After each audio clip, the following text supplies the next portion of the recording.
Good morning students. In this lecture 43rd of electronics, we're going to discuss next filter, that is pi section filter. Actually this pi section filter, why it is known as pi section filter? Because there is the formation of shape of pi, and it is also known as capacitor input filter.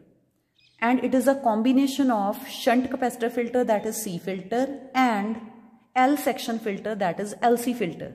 So here you can see the circuit diagram of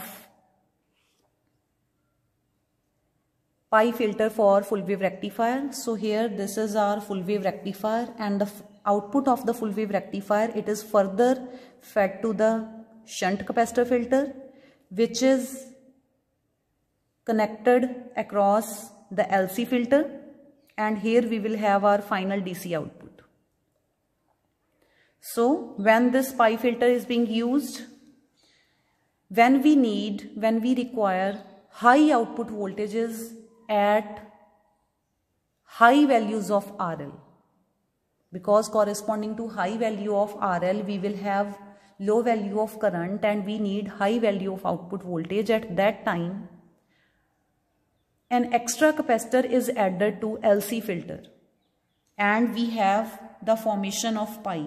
So that is why it is known as pi filter, because of this formation of shape pi.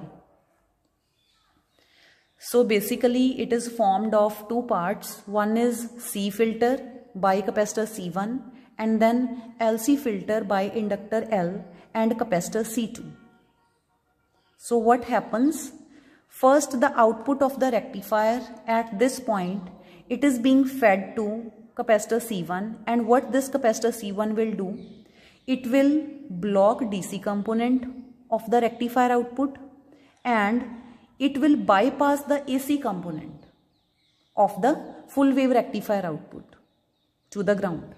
And then the DC component which was blocked by this C1, it will flow through L.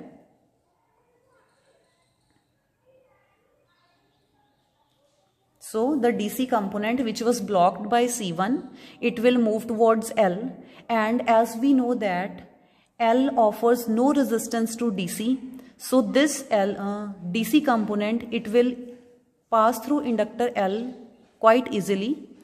But we know that there will be small amount of AC component which could not be filtered by C1. So that AC component, it will be blocked by inductor, because inductor offers high resistance, high reactance to AC. So that AC component, that remaining AC component which was not filtered by C1, it will be blocked by inductor L. So after passing through L, still there will be very small amount of AC component, suppose which was not filtered by L.